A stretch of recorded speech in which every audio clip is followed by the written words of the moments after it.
வணக்கம். நான் உங்கள் ஜெயா. இன்றைக்கி நம்ம இந்த வீடியோவில் மார்க் ட்வெயின் எழுதின இன்னசென்ட் அப்ராட் இதில் சாப்டர் 8ஓட சம்மரியை பார்க்கலாம் வாங்க. இந்த வீடியோக்குள்ளே போகிறதுக்கு முன்னாடி இந்த வீடியோவை லைக் பண்ணுங்கள், உங்கள் ஃப்ரெண்ட்ஸோடு ஷேர் பண்ணுங்கள். சப்ஸ்கிரைப் பண்ணாதவங்களாம் ப்ளீஸ் சப்ஸ்கிரைப் பண்ணி சப்போர்ட் பண்ணுங்கள். இப்போ நம்ம இன்னசென்ட் அப்ராடில் 8th சாப்டரை பார்க்க போகிறோம். இந்த இன்னசென்ட் அப்ராடுன்ற புக்கே அவர் 1867 போன அந்த பயணத்தை பற்றி தான் எழுதியிருப்பார். இதுக்கு அவர் என்ன சொல்கிறாருன்னா கிரேட் ப்ளஷர் எக்ஸ்கர்ஷன்னே சொல்கிறாரு. ஏன்னா அவர் அமெரிக்கன் டூரிஸ்டோட சேர்ந்து ஸ்டீம் ஷிப்பான குவேக்கர் சிட்டியில் அவர் யூரோப்லேருந்து ஹோலி லேண்டுக்கு போயிருக்காரு. இங்கே அவரோட அனுபவங்கள், அதாவது 1867 அவர் போன அந்த அனுபவத்தை 1869 அதை பப்ளிஷ் பண்ணியிருக்காரு.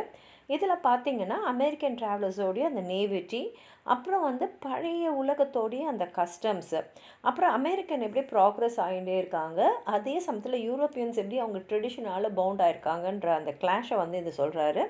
அதே மாதிரி மனுஷங்களுடைய சின்ன சின்ன தவறுகள், அதாவது வேணுன்ட்டே செய்கிற தவறுகள் இல்லாமல் இது சரிதான் அப்படி நினச்சி செய்யக்கூடிய அந்த ஃபாலியை இங்கே சொல்லியிருக்காரு. இந்த சாப்டருக்கு, அதாவது 8th சாப்டருக்கு அவர் பில்கிரிம்ஸ் ப்ராக்ரஸ்ன்ற தலைப்பு கொடுத்துருக்காரு. பில்கிரிம்ஸ் யாருன்னா புனித இடங்களுக்கு யாத்திரையாக போகிறவங்கள தான் நம்ம பில்கிரிம்ஸ்னு சொல்லுவோம். இங்கே இவங்க எல்லாருமே சேர்ந்து ஹோலி லேண்டுக்கு வராங்க. அதுவும் சிட்டி ஆஃப் ஜாஃபாக்கு வராங்க.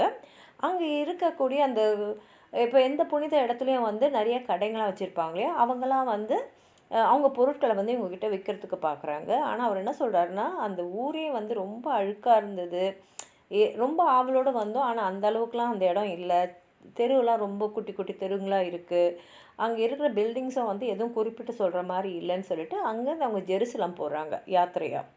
அவங்க அந்த பயணத்தை எப்படி செய்கிறாங்கன்னா குதிரை மேலே உட்காந்து போகிறாங்க. ஆனால் பயணம் ரொம்ப கடுமையான பயணமாக இருக்குது. ஏன்னா செங்குத்தான மலையாக இருக்குது, அதில் ஏறுறதே ரொம்ப கஷ்டம், எல்லா இடமும் பாறைங்களாக இருக்குது. ஆனால் அவங்க கூட ஆயுதம் எழுந்த கார்ட்ஸ் எல்லாம் கூட வராங்க ஆயுதத்தோடு, அவங்க ப்ரொடெக்ஷனுக்காக ஜெருசலம் வராங்க. வரும்போதே அவங்களுக்குள்ள அவ்வளோ ஒரு எதிர்பார்ப்பு, ஒரு பரபரப்பு.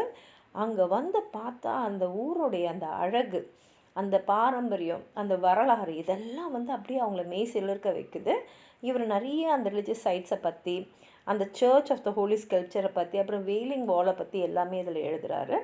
அதுக்கப்புறம் அந்த ஜேர்னியும் அதோட தாக்கமும் அவங்க மேலே எப்படி இருந்ததுன்றதை இங்கே குறிப்பிட்டிருக்காரு.